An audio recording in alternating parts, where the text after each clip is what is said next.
Well, thank you for joining me today, Nicole, on the Indigenous Entrepreneurs podcast. I'm really excited to have you here to talk about what you do and the organization that you work for. So I think if we could get started with just you introducing yourself, and then we'll introduce what you're doing. What we do. Yeah. All right. I'm super excited to be here. So thank you for having me. This is really exciting.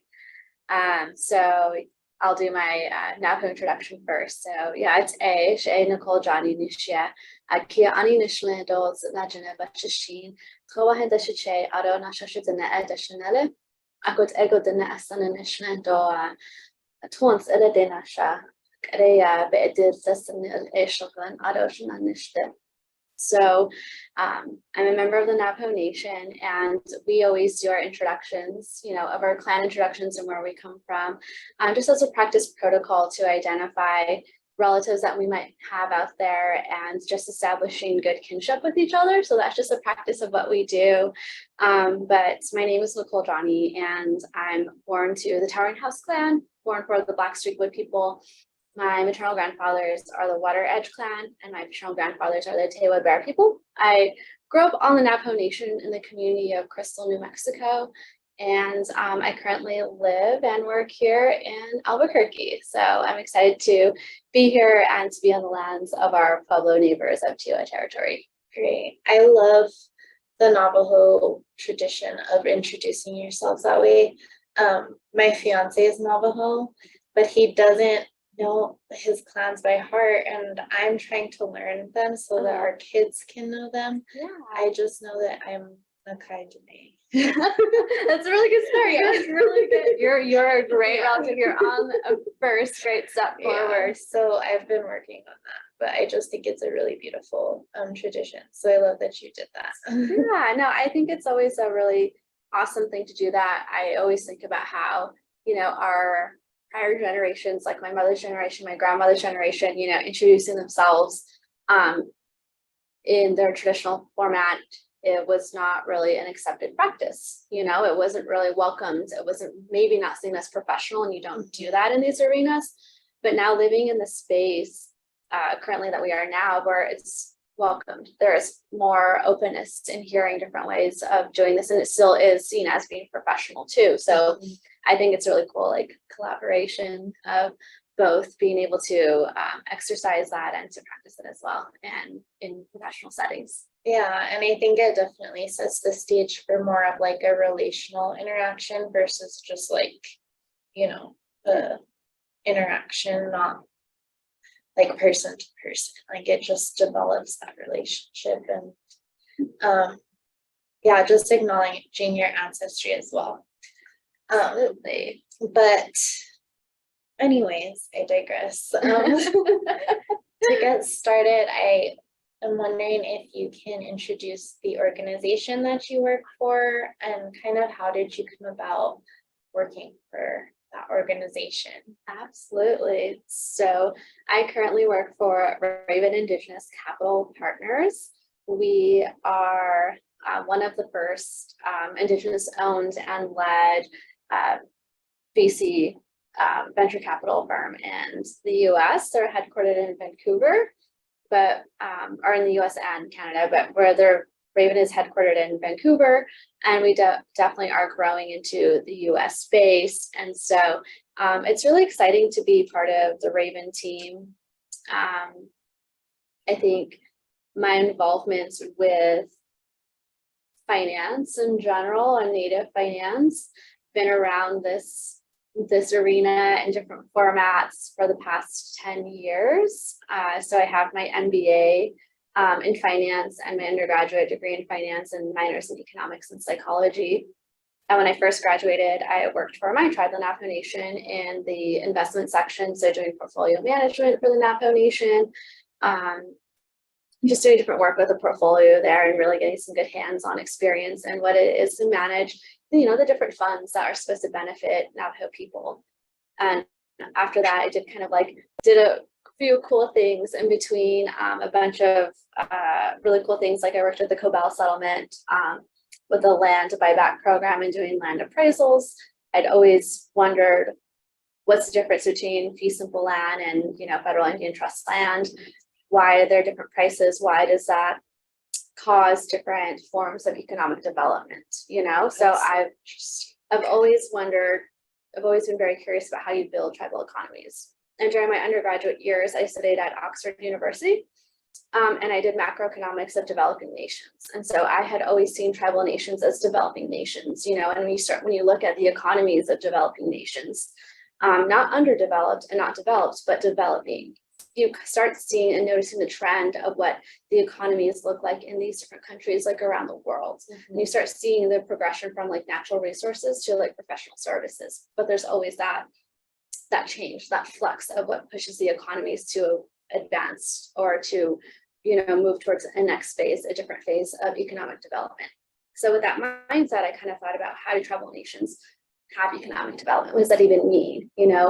So learning more with like my tribal experience, everything always came back to land. Like we can't collateralize the land. You can't take a loan out against it. You can't build on it. You need X, Y, and Z. And I thought, okay, well, land is obviously a very huge component to economic development, And so started trying to figure out what is the difference and why are there differences between fee simple land, Indian trust land, like just what does this all mean and how does it affect the larger ecosystem at play that we see for tribes. So kind of went down that path a little bit, explored, got to know a little like more about the modeling of land appraisals, what creates value in land and how we perceive value.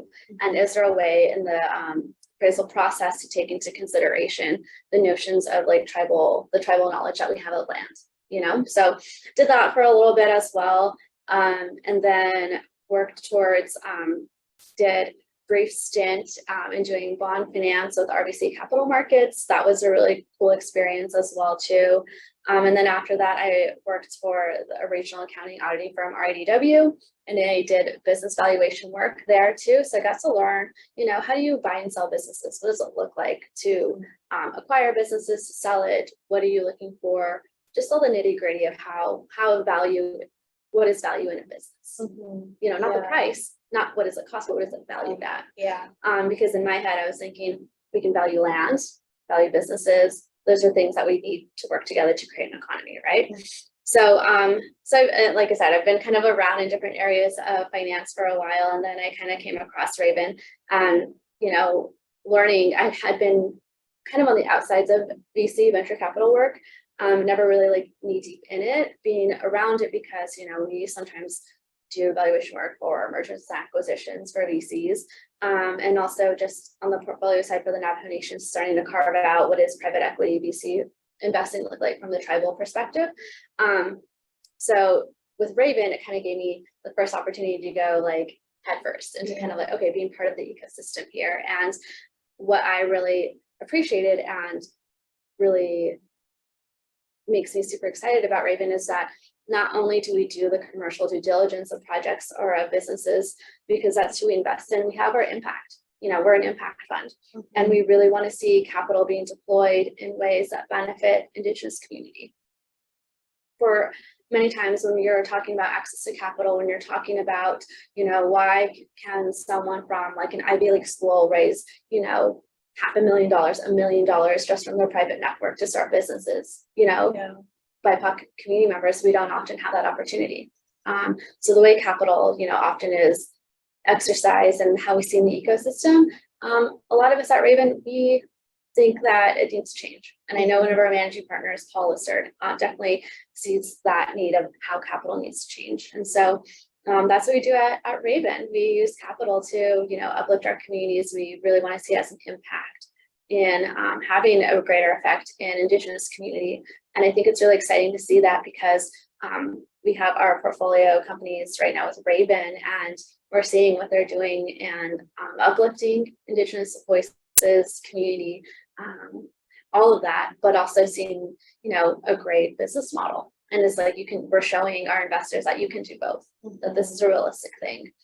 And I'm always proud of, Indigenous people because we've always been at the forefront of how we steward the land, how we understand the ecosystems around us, how we understand commerce. Because when you look back upon our civilizations, we've had commerce. Yeah, it's in your blood. It It's is. in Indigenous blood.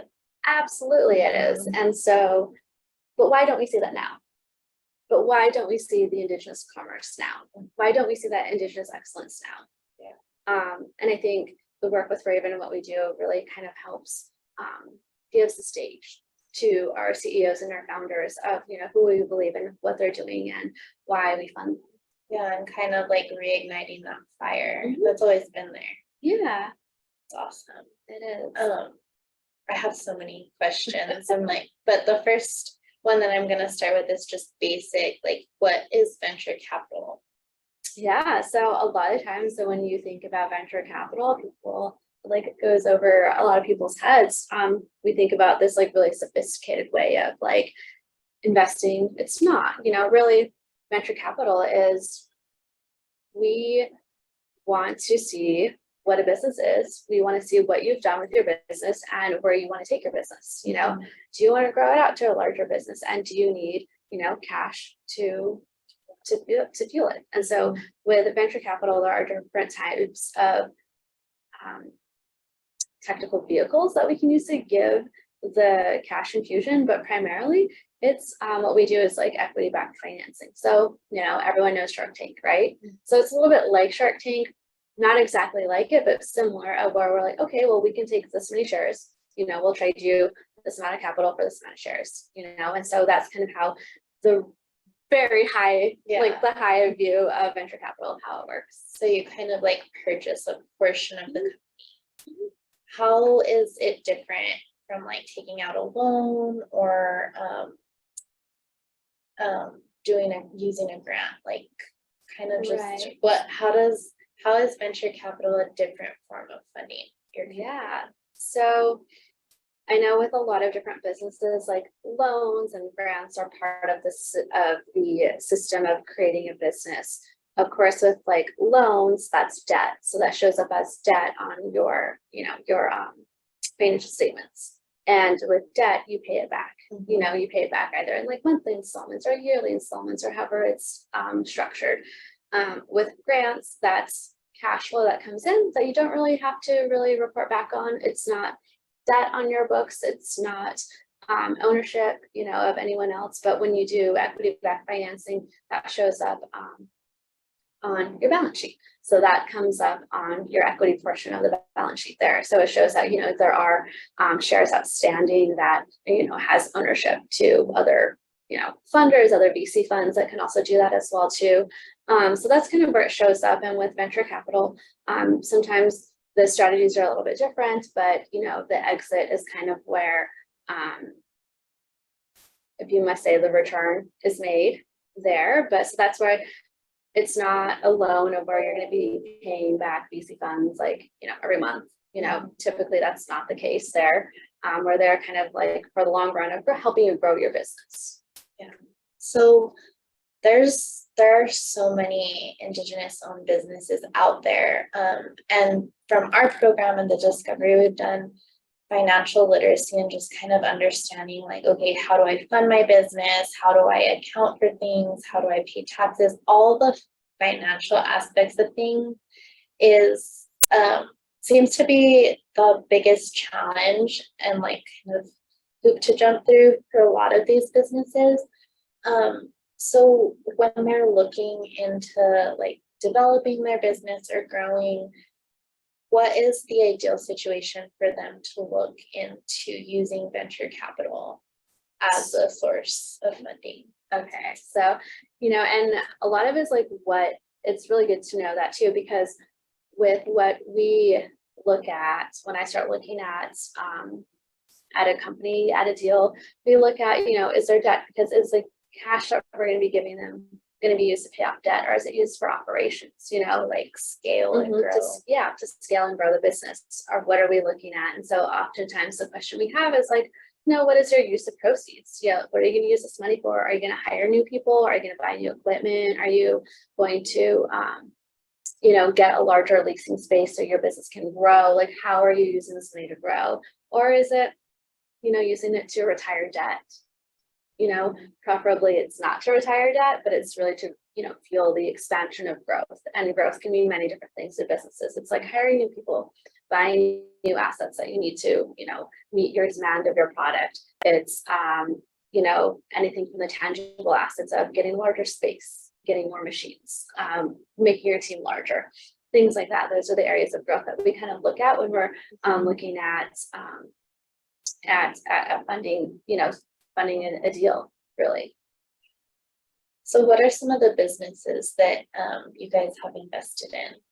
Yeah, so on the US side, because we do have deals or investments in the US and Canada.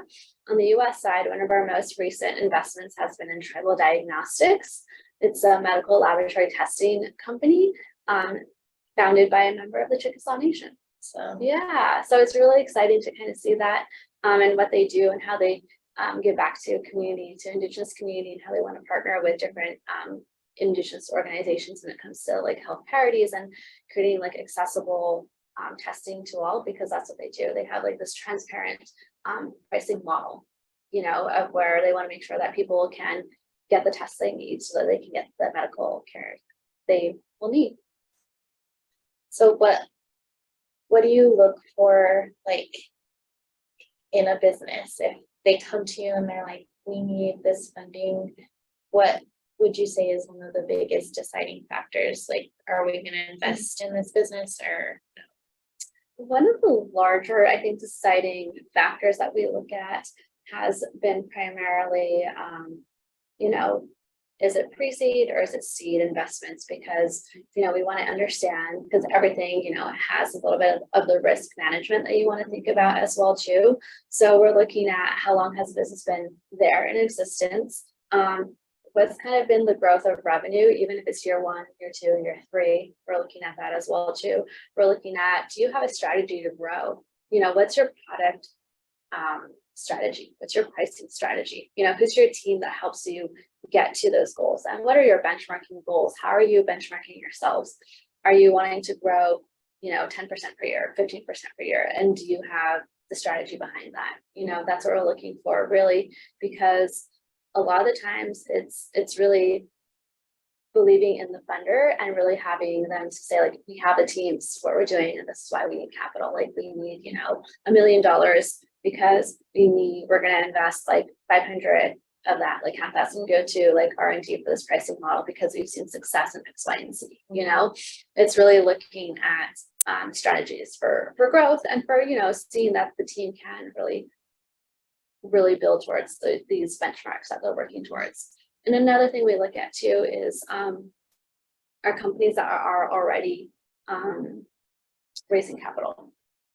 Because those companies already raising capital have like the pitch decks. They know their what investors need, the investors memos and things like that. So when we get one of those companies, it's a lot easier to kind of work through their data room. Whereas someone who's very, very new to VC, thinking about it, not entirely sure, we have a little bit more one-on-one conversation with them of like, okay, like, what's your pitch deck, and sometimes they're like, we don't have this, but we have this idea of how we want to grow. Like, I'm a 1-person team, but I want to grow, and I'm bringing in maybe like, $60K of revenue a year, but I want to, bring in like $1 million, but here's where I think I can do it, and so a lot of times we hear those conversations as well too, and we're trying to be supportive as well. Like, okay, well, here's like what we'll be asking for. Like, this is kind of like what a pitch deck looks like, like these are the questions that we'll start asking along the process, and maybe start thinking about how you want to answer that. Yeah. So there's like opportunity for people to come to you. Maybe they're not ready yet. Yeah. You kind of guide them, and then maybe they can come back once they've done some of the things that they need to do and pitch again. Absolutely. So, we always try to say that we try not to say a hard no. We try to say not yet. Yeah, maybe not yet. You're not there just yet.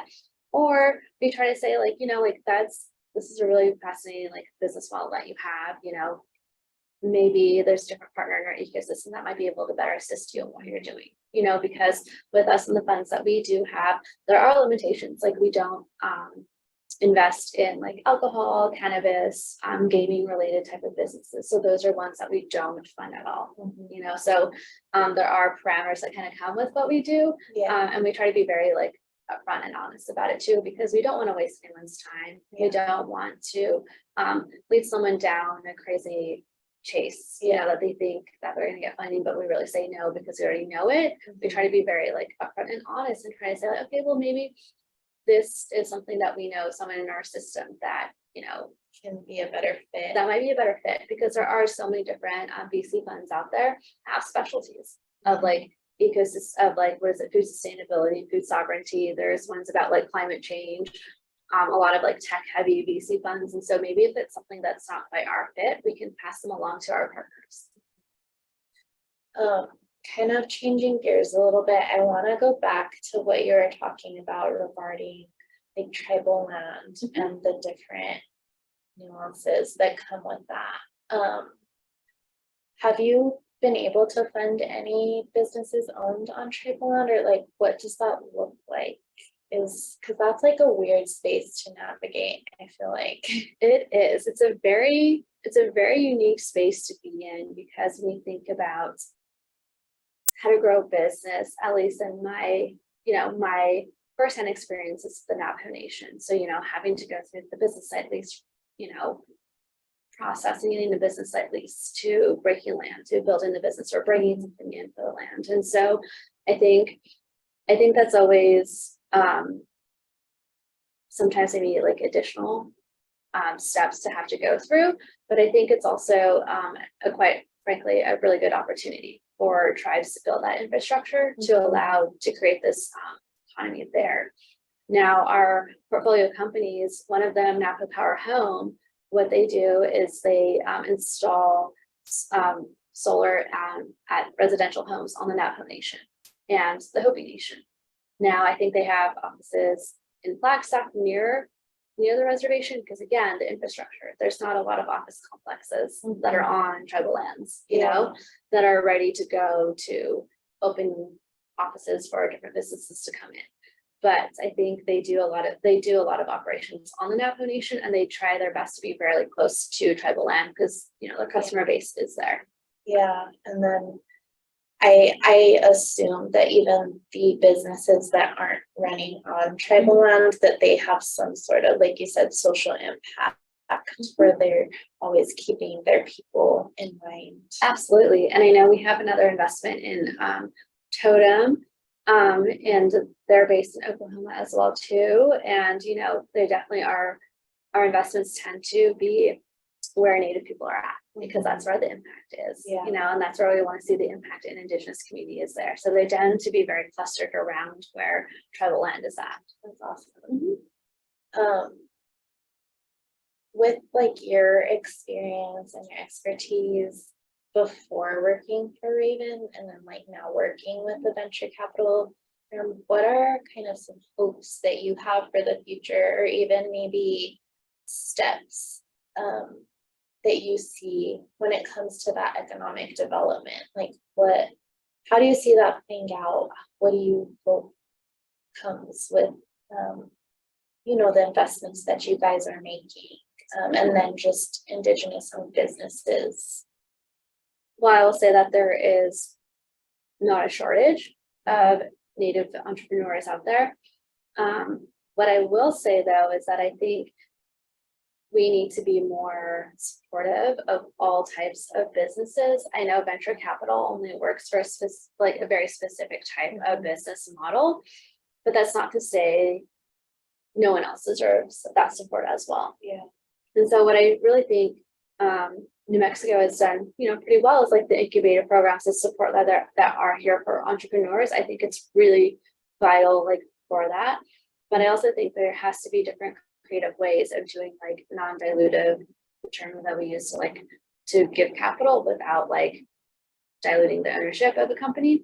I think there needs to be other like forms of capital at the table, and so whether the capital ecosystem is VC funds, if it's banks, if it's SBA loans, if it's grants and things like that, I think we all have to be at the table here to really understand what part of the ecosystem we're working in, and to kind of create that flow of who is what are we missing, what are we missing, and why are businesses not making that jump from 10K in revenue to 40K in revenue to 100K in revenue to $1 million. What are the hurdles that entrepreneurs are facing to get to that capital to the next level? Yeah. And it's because sometimes I think about how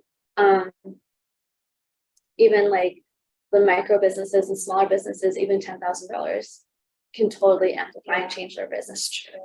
But how can we find those areas to create that type of capital, these really smaller doses of capital, to really help the smaller business continue and to help them get to the next level, to continue growing? What does that look like for all of us at the table of the ecosystem of capital? And what can we do about it? So I'm always thinking about like, what does this like ecosystem of capital look like, and who are all the players? And who are all the players here, and how are we helping each other? Yeah. If we're all Indigenous and we all center Indigenous people, part of, the Indigenous, I think, awareness is being respectful of each other, is also building good relations with each other, being good relatives to each other. So is there a way that we can take that practice of being good relatives to each other in this capital space and helping each other understand, okay, like, where are we missing entrepreneurs? Where are they? Why are they stuck right here? Yeah. How can we help them grow? And so I think it's kind of taking some time to kind of like learn who we are, learning what type of capital we bring, and understanding that, Raven's model might not be the best model for someone who is starting a business from day one, Yeah. And but also, that doesn't mean it never will be. Exactly. And that means it's not that it never will be, that's not something that we don't want to look at. We want to be supportive of all the growth, because you don't know that a business could, take off, that you don't know that a business could be that model in a few years or down the road, and so I think it's just really understanding what we do, how we play in this playground, and who we play with. Yeah, definitely. I think because working in the ecosystem that we have, I do think we have a lot of amazing players, and I slowly am seeing us like starting to be aware of one another, like working with each other versus like collaboratively versus competitively, like just really developing that space for Indigenous entrepreneurs where they feel at home. They don't feel like intimidated to walk into a room because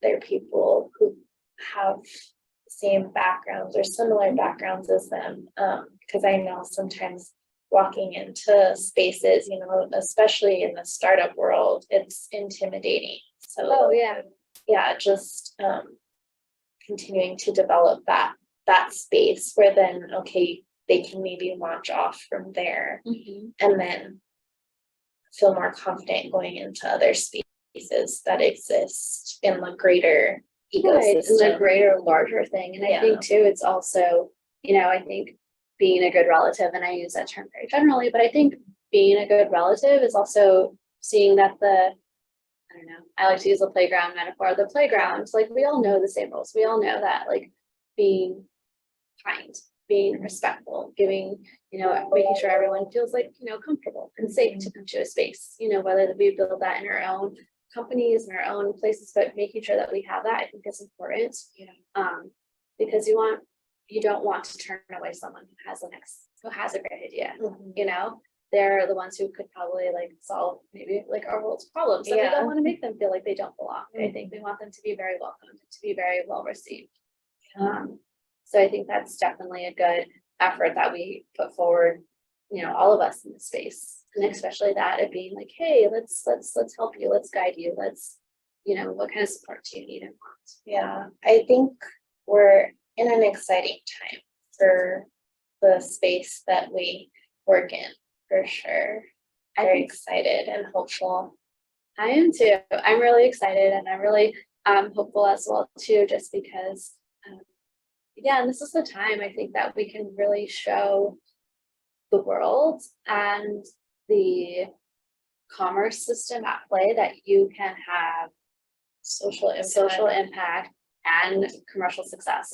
Like, you can do both. It's not a handoff. You can do both. Yeah. And we can have Indigenous people lead that. Indigenous people totally. Like, totally. I think Indigenous people need to be at the forefront of that effort, and hopefully, like, in the long run, change the whole landscape of what business looks like. Absolutely. And then, I always go back and I think about all of the civilizations, like, in North America, of how we've existed, of how we've traded, of how we've had our commerce, I always think about those systems in place then. What does it look like now? Where is that Indigenous knowledge there? And how do we kind of like use that to where we are now? Pull from the past to bring it into the current situation. And how can that guide us, And is it having the conversations about like, the different traumas that we wear, different trauma lenses that we see things through? Is it understanding that as well? Is it understanding, rethinking what does wealth look like, rethinking what does success look like, because I think we're told wealth and success look like X, Y, and Z, but does it really? Yeah. And understanding that there are different ways to see that and to view that as well too. And what does the Indigenous lens say about that? And then what is our personal lens, and how do we kind of navigate all of these lenses, I think, that come through in the world that we see. Yeah, I love that. Yeah, but I totally am a huge champion in Indigenous people, like being in this space, being at the forefront, and how do we get more? How do we get more Indigenous entrepreneurs, to the forefront? Because I've always thought, we see like Forbes and Wall Street Journal and all these different publications talking about these different people, but we're Indigenous people. Yeah. And it's like, we're here. Yeah, we're here. We've always been here, and we're going to be here. But I think it's a matter of like sharing the stage, of bringing the people that need to share their stories to the forefront. And how can we do that? Definitely. That's what we're trying to do with this podcast. I'm excited. Yeah, no, it's like a baby step towards, more visibility, for sure. Absolutely. And I think in this current conversation, representation matters. It matters so much. And podcasts like this are so needed. And even just to have a space to share a message, to share, oh, I didn't know like this is a possibility, and now knowing and thinking about like, oh, maybe it is. Yeah, totally. Well, I'm super excited to have Raven Venture Capital Partners as part of our ecosystem here in New Mexico, and you like helping to lead that effort. I think it's very exciting. I'm super excited to be here in New Mexico as well. I don't think there's any other place I'd rather be. I love it here. I have friends who are like, no, I want to leave. Stay. I love my home. Absolutely. And I definitely agree. Like I've lived in New York, Los Angeles, London, but New Mexico tops all those places. Yeah. I love being home. I love community here, and I love just what is happening in the space to help entrepreneurs. I think that a lot of people I think there might not be a lot that happens in New Mexico, but I beg to differ. I think we have a lot that's happening here. I agree. And I think New Mexico, we still have that like tie to the land, and to just kind of like, we're not such a concrete jungle yet. Yeah. So I'm like, want us to hold on to that spirit and help that to guide us forward as we continue to develop and support entrepreneurs. So, yeah, I think so too. And I think it also really paints a picture too of really being aware and present about whose land we're on and whose land we play in. I think in New Mexico, we definitely want to have good relations like with each other. And I think, one of the relations is, with the land, but also by that extension, whose land are we on, and how can we be respectful of, our Pueblo relatives and our Pueblo community members, who have stewarded the land. Yeah. So that we could enjoy what we have now. Yeah, they've kept it open, and like that value has stayed. Absolutely. With us. Yeah. Yeah. And I think that's important. And it's also, I think, important to like just how in ways that we can say thanks, whether that's supporting our Pueblo relatives and their businesses that we might see in Albuquerque, of the New Pueblo Culture Center, of like learning more as well too. I think that's also a really good step in being good relatives. Well, thank you so much for your time and for your words and just sharing your experience and your insight that you have in this space. I've really appreciated this conversation, and I just want to leave off with, if anyone listening, if they have a business and they feel like they're ready to grow, how can they reach out to you? Absolutely. So give me an email, ping me at Raven. You can find us for ravencapitalpartners.ca. The CA throws off everyone a little bit, but it is Canada, so it is .ca. Let us know, drop us an inquiry. We have a little inbox inquiry on our website that you can drop your information, and then you'll be directed to me, and I'll probably reach out and say hi, and we can continue the conversation there. But it's always super exciting when I see someone from New Mexico come through our website and make me a little happy, like, yes, we're here, you know. And but that's not to say only New Mexico. Of course, we cover the entire US, Alaska, Hawaii, and Canada as well too. So we're not just limited to here, or nationwide. But you know, if you're here in New Mexico, let me know, and maybe we'll grab some coffee and talk about what we can do. Awesome. And I'll link all those in the description so that they can just click on it. But thank you so much, and I hope we can continue to have these types of conversations, both like on and off the video. Absolutely. And I have like so many ideas of like what I think could like really be a robust way of like amplifying what's already being done here. I have so many really cool ideas that I'm excited to share with you. I would love to hear them and then help implement them. Absolutely. All right, let's like schedule in more time. Yeah, sounds good. Okay. Thank you. Yeah, thank you too.